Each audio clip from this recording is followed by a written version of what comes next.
सब लोग मेरे साथ गोंडवाना गणतंत्र पार्टी की जय जयकार बोलेंगे और हम सबके प्रेरणा स्रोत जिसके कारण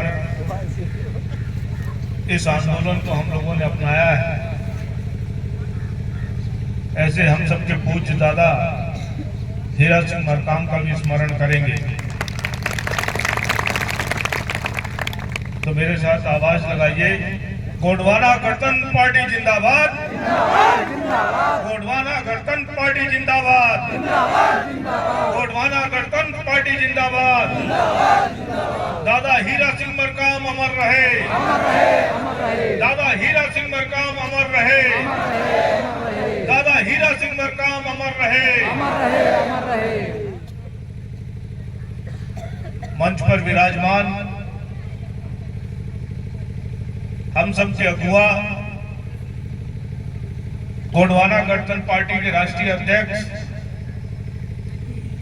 आदरणीय श्री तुलेश्वर सिंह मरकाम जी, गोंडवाना गणतंत्र पार्टी के राष्ट्रीय महामंत्री मध्य प्रदेश के प्रभारी भैया श्याम सिंह मरकाम जी, गोंडवाना गणतंत्र पार्टी के प्रदेश अध्यक्ष भाई अमान सिंह पोर्ते जी, गोंडवाना गणतंत्र पार्टी के प्रदेश के उपाध्यक्ष भाई तेज प्रताप सिंह उइके जी, गोंडवाना गणतंत्र पार्टी उमरिया जिले के अध्यक्ष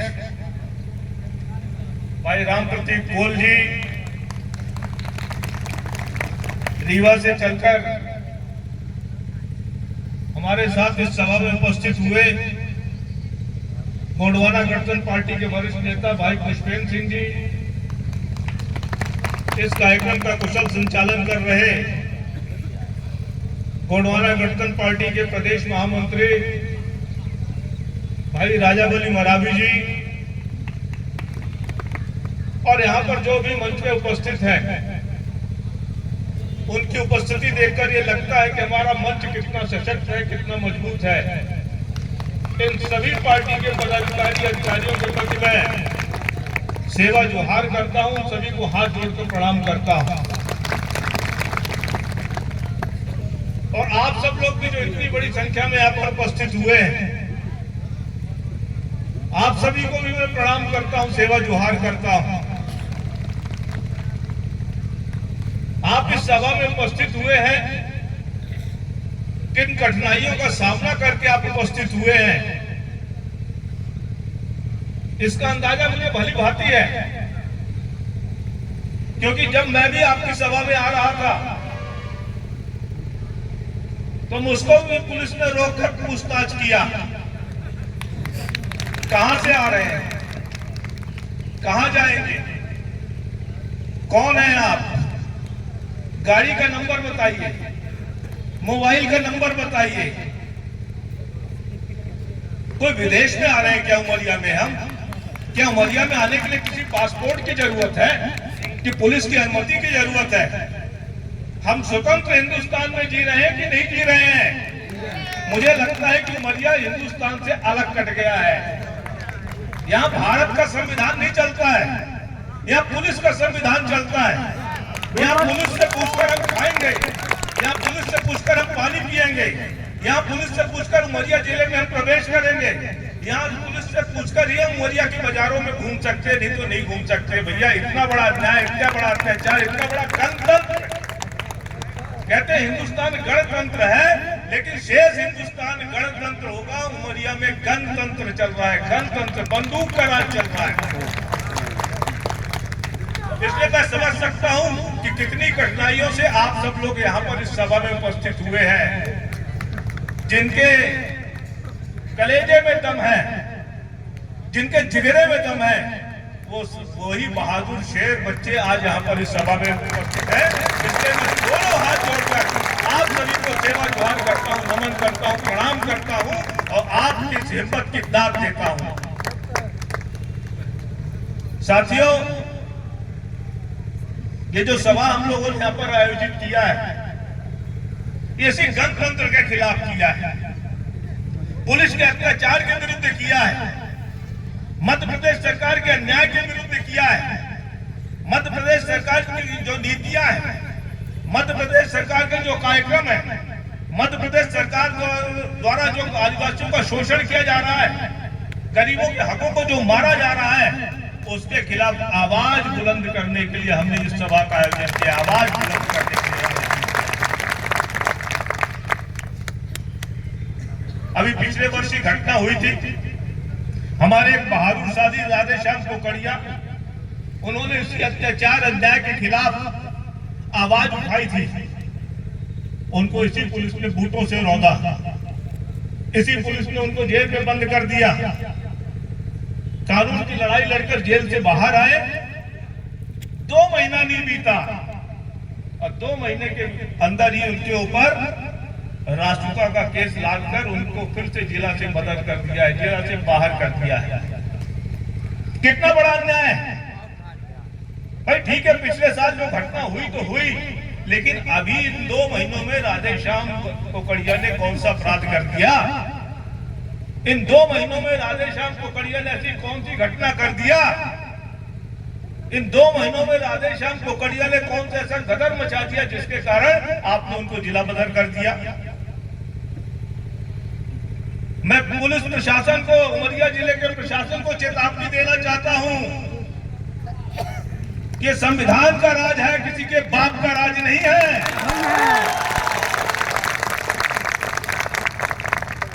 अगर कोई सोचता है कि हम तलवे चाटकर इस कुर्सी पर आजीवन बने रहेंगे तो ध्यान रहो, हर कलेक्टर 2 साल में बदल जाता है। कितने भी तलवे चाटोगे, हर एसपी 2 साल में बदल जाता है। गरीबों की हाय मत लो, क्योंकि यहाँ पर मध्य प्रदेश सरकार की मोहन सरकार या मोदी सरकार देखे या न देखे, लेकिन ऊपर की सरकार देख रही है। भगवान का राज देख रहा है, बड़ा देश देख रहा है। बर्बाद हो जाओगे, बर्बाद हो जाओगे। इसलिए गरीबों की हाय मत लो। अरे भाई, तुमको यहाँ पर कलेक्टरशिप करने का अवसर मिला है, एसपीशिप करने का अवसर मिला है, इन गरीबों के आंसू पोंछो, इन गरीबों के दुख दर्द दूर करो, इन गरीबों के साथ जो अत्याचार हो रहा है, अत्याचार करने वालों के विरुद्ध खड़े हो, इन गरीबों का जो हक मारने वाले, उन हक मारने वालों के विरुद्ध कार्रवाई करो। इनका आशीर्वाद मिलेगा, इनका आशीर्वाद मिलेगा तो जीवन में और ऊंचाइयों पे चढ़ोगे, जिंदगी भर याद रखेंगे। ये अडानी अंबानी नहीं है कि सरकार के साथ ही बदल जाए। ये गरीब आदमी है, ये जनजाति का आदमी है, ये हरिजन आदमी है, ये पिछड़े वर्ग का साथी है, ये मध्यम आय वर्ग का व्यक्ति है। ये जिसके साथ खड़ा होता है तो जिंदगी भर खड़ा होता है। और एक बार अगर कोई कलेक्टर इनको जच गया, एक बार अगर कोई एसपी इनको जच गया तो पूरी जिंदगी भर उसका गुण गाते हैं, पूरी जिंदगी भर उसका गुण गाते हैं। इसलिए अत्याचार मत करो, अन्याय मत करो। और ये जो तलवे जिनके चाट कर आप सोचते हो कि आप बहुत बलशाली बन गए हो, ये भी जो है मतलब के यार है। आप कलेक्टर की कुर्सी में बैठे हो तो आपको कलेक्टर साहब कहेंगे, आप एसपी की कुर्सी में बैठे हो तो एसपी साहब कहेंगे। और जैसे ही आप यहाँ से रवाना हो जाओगे, जैसे ही आपका ट्रांसफर हो गया तो भोपाल में मिलेंगे तो आपसे नजरें नहीं मिलाएंगे। मैंने बड़े बड़े कलेक्टरों को देखा है, बड़े बड़े एसपी को देखा है कि जब कलेक्टरशिप और एसपीशिप से हट जाते हैं तो भोपाल और दिल्ली में केवल फाइलें ढोने का काम करते हैं, केवल फाइलें ढोने का काम करते हैं। चपरासी नहीं सुनता है। और इसलिए हमारे महमूद राजा साहब आपके बीच में आए थे, बहुत सही कह रहे थे कि आपको जो अधिकार मिला है, आपको जो वर्दी मिली, आपको जो ताकत मिली है, किसी की कृपा से नहीं मिली है, संविधान से मिली है। बाबा साहब अंबेडकर ने जो कानून बनाया उससे मिली है। आप अगर किसी का कहा मानना चाहते हो तो आप संविधान का कहा मानो, संविधान से मार्गदर्शन लेकर जो आपके अधिकार है, जो आपकी ताकत है, उसको उपयोग करें, गरीबों के हित में उपयोग करो। साथियों, प्राचा साहब ने आपके सामने ईवीएम का उदाहरण दिया कि किस तरीके से इस चुनाव पे डाका डाला जाता है, आपके वोट पर डाका डाला जाता है। हरियाणा चुनाव की बात तो पूरे देश में चर्चा हुई, लेकिन मैं खुद भुक्तभोगी हूँ। मुझे कुलेश्वर भैया ने सीधी लोकसभा से चुनाव लड़ाया था, और सीधी लोकसभा में जब मतगणना हुई तो वहां पे दो तरीके की ईवीएम मशीनें थी। एक मशीन ऐसी थी जो 99% मतगणना के समय चार्ज थी, और एक मशीन ऐसी थी कि जो लगभग 62-63% मतगणना के समय चार्ज थी। जिन जिन पोलिंगों की मशीनें 62 से 63% चार्ज थी, उनमें 90% मतदान केंद्रों में भारतीय जनता पार्टी चुनाव हार गई। और जिन मतदान केंद्रों में 90% से ऊपर 99% तक अगर चार्ज थी, उन सब में भारतीय जनता पार्टी को एक तरफा वोट मिले। लोगों ने पूछा कैसे हो सकता है? 19 अप्रैल को वोट पड़ा, 2 जून को गिनना हो रही है, कोई मशीन 99% कैसे चार्ज रह सकती है? साधारण रूप से आप मोबाइल भी रख दो तो मोबाइल भी डिस्चार्ज हो जाता है। भैया ये तो ईवीएम मशीन है। ये आपके वोटों पर डाका डालकर सरकार बनाते हैं। इनको आपका जनमत, आपका आशीर्वाद नहीं प्राप्त है, लेकिन इसके विरुद्ध हमको लड़ाई लड़नी पड़ेगी। उन्होंने ठीक ही प्राचा साहब ने कहा है कि हमको ईवीएम मशीन के विरुद्ध लड़ाई लड़कर बैलेट पे आना पड़ेगा। बैलेट पेपर से जब तक चुनाव नहीं होगा, तब तक इस देश की जनता को वास्तविक अधिकार प्राप्त नहीं होगा। और आपके वोटों पे डाका डालकर ये जो सरकार बनाते हैं, उस सरकार के माध्यम से आप पर ही अत्याचार करते हैं, आपका ही शोषण करते हैं। और आज सबसे ज्यादा शोषण कहां पर है? सबसे ज्यादा शोषण जो है आदिवासी क्षेत्रों में है। कहीं पर टाइगर रिजर्व के नाम पर आदिवासी गांवों को उजाड़ा जा रहा है, कभी माइनिंग के नाम पर आदिवासी गांवों को उजाड़ा जा रहा है।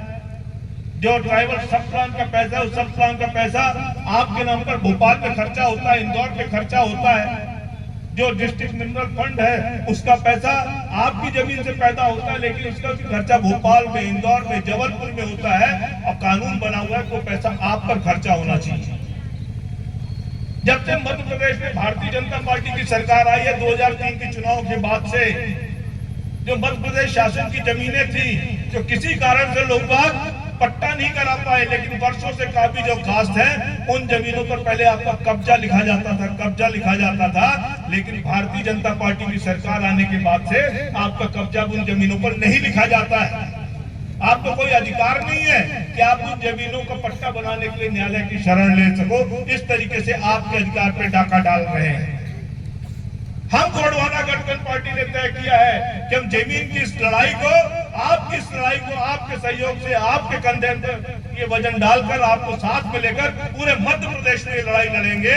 और ऐसे जो भी काबिज कास्ट हमारे किसान हैं, उन सबको पट्टा दिलाएंगे, उन सबका कब्जा लिखवाएंगे। बड़ी बड़ी बातें करते हैं किसानों की, अपने किसानों को किसान सम्मान निधि दे रहे हैं, लेकिन किसान सम्मान निधि की जो योजना आई, उसमें 2000 रुपए आपको दे रहे हैं। और 2000 के विरुद्ध जब से यह योजना लागू हुई है, आज की स्थिति क्या है? आज की स्थिति यह है कि उस दिन से लेकर आज तक आपकी खाद की कीमत 2 गुनी हो गई, ट्रैक्टर की जुताई की कीमत 2 गुनी हो गई, पानी की कीमत 2 गुनी हो गई, बिजली की कीमत 2 गुनी हो गई। लेकिन आज से 4 साल 5 साल पहले आपको भी 2000 मिलता था, और आज भी 2000 मिल रहा है। ये खेती को मजबूत कर रहे हैं, खेती को मजबूत कर रहे हैं। प्रधानमंत्री ने दावा किया था किसानों की आय हम 2 गुनी कर देंगे। कोई किसान बताए किसी की आय अगर 2 गुनी हो गई हो? किसी की आय 2 गुनी नहीं हुई, बल्कि खेती पर खर्चा बढ़ गया, और जो भी कमाई थी किसानों की कमाई घट गई। प्रधानमंत्री ने कहा था हर घर नल से जल। बताओ किसके गांव में नल से जल आ रहा है? किसके घर में टोटी खोल दो तो पानी आ रहा है? इस योजना के माध्यम से करोड़ों अरबों की लूट हो रही है। गुजरात के बड़े बड़े व्यापारियों को लाभ पहुंचाया जा रहा है। ये सारी पाइपें गुजरात से आ रही हैं। यहाँ पर जो बड़े बड़े ठेकेदार हैं, इस काम को करने के लिए सब गुजराती भाई हैं। पूरे मध्य प्रदेश में, पूरे उत्तर प्रदेश में सब जगह गुजरात गुजरात गुजरात छाया हुआ है। और इसी के माध्यम से, इसीलिए हम लोग कहते हैं ये सरकार जो है जनता की सरकार नहीं है, हिंदुस्तान की सरकार नहीं है। ये सरकार अडानी और अंबानी की सरकार है, ये पूंजीपतियों की सरकार है, ये सत्ता के दलालों की सरकार है। और इस सरकार के विरुद्ध अगर कोई लड़ाई लड़ेगा तो गोंडवाना गठबंधन पार्टी लड़ेगी। हम मध्य प्रदेश में तीसरी पार्टी हैं। हमसे पहले जिम्मेवारी कांग्रेस पार्टी की इस लड़ाई को लड़ने की, लेकिन कांग्रेस पार्टी के लिए हालात बहुत बुरे हैं। कांग्रेस के नेता आधे से ज्यादा तो भारतीय जनता पार्टी से मिले हुए हैं। देश में उन्होंने 60 साल 70 साल राज किया है, उन्होंने भी खूब काला पीला किया है। तो जो काला पीला पैसा है उसको बचाने के लिए वो सब भारतीय जनता पार्टी के पांव पकड़े हुए हैं, भारतीय जनता पार्टी से मिले हुए हैं। और कांग्रेस और भारतीय जनता पार्टी आज एक ही सिक्के के दो पहलू हो गए हैं, एक ही थैली के चट्टे बट्टे हैं। दोनों कोई न तुम हमारी बोलो न तुम हमारी बोलो, दोनों मिले जुले हुए हैं। और इसलिए आज मध्य प्रदेश में ये बीड़ा किसी ने उठाया है तो गोंडवाना गणतंत्र पार्टी ने उठाया है। गोंडवाना गणतंत्र पार्टी गरीबों की आवाज बुलंद करेगी, गोंडवाना गणतंत्र पार्टी गरीबों के लिए संघर्ष करेगी, गोंडवाना गणतंत्र पार्टी गरीबों के साथ कंधे से कंधा मिला के चलेगी। गोंडवाना गणतंत्र पार्टी इस गरीबों के भाग्य का फैसला करेगी। गोंडवाना गणतंत्र पार्टी गरीबों को साथ में लेकर इस मध्य प्रदेश में एक नई राजनीतिक इबारत लिखेगी, नया राजनीतिक इतिहास लिखेगी। और इसके लिए आवश्यकता है आपके सहयोग के लिए। भ्रष्टाचार किस तरीके से मध्य प्रदेश में सुना, अभी मध्य प्रदेश में आप लोगों ने समाचार पढ़ा होगा कि भोपाल में एक गाड़ी में 52 किलो सोना पकड़ा गया है। और 52 किलो सोना के साथ साथ 56 करोड़ रुपया नगद। आप अंदाजा लगा सकते हो किस तरीके से भ्रष्टाचार हो रहा है। जो नाम आ रहा है वो आरटीओ डिपार्टमेंट के कांस्टेबल का आ रहा है, उसमें केवल एक कांस्टेबल नहीं है, उसमें मध्य प्रदेश के बड़े बड़े मंत्री शामिल हैं, मध्य प्रदेश के मुख्यमंत्री शामिल हैं, मध्य प्रदेश के बड़े बड़े अधिकारी शामिल हैं, मध्य प्रदेश का ट्रांसपोर्ट कमिश्नर शामिल है। पूरा आरटीओ डिपार्टमेंट का जो सेटअप है वो सेटअप शामिल है। और इसी से एक विभाग की बात कर रहा हूँ, इस तरीके से हर विभाग में भ्रष्टाचार भ्रष्टाचार भ्रष्टाचार भ्रष्टाचार हो रहा है। आखिर इसके विरुद्ध कौन आवाज उठाएगा? इसके विरुद्ध आवाज उठाएंगे गोंडवाना गणतंत्र पार्टी के कार्यकर्ता, गोंडवाना गणतंत्र पार्टी के समर्थक। और दादा हीरा सिंह मरकाम ने हमको एक मंत्र दिया था, उस मंत्र को हमको दिल में बैठाना पड़ेगा, उस मंत्र के मार्गदर्शन में हमको आगे चलना पड़ेगा, तो ही हम गरीबों की लड़ाई लड़ सकेंगे। और मैं उस मंत्र को आप सबको यहाँ पर दोहराना चाहूंगा। मैं कहूंगा कि लड़ेंगे, आपको जवाब आना चाहिए, जीतेंगे। मैं कहूंगा लड़ेंगे, आप क्या बोलेंगे? लड़ेंगे, लड़ेंगे, लड़ेंगे, लड़ेंगे। जब तक ये मानसिकता हमारी नहीं रहेगी तब तक इस जंग में हम जीत नहीं हासिल कर सकते। और आपने जिस बुलंदी से आवाज बुलंद की है, मुझे विश्वास हो चुका है कि अगली बार मध्य प्रदेश में किसकी सरकार होगी? किसकी सरकार होगी? राज करेगा, राज करेगा, राज करेगा, बना के रहेंगे, बना के रहेंगे। बहुत बहुत धन्यवाद। धन्यवाद पूर्व राज्यसभा सांसद। आप लोगों के बीच में कितना जबरदस्त जोश जज्बे के साथ अपना उद्बोधन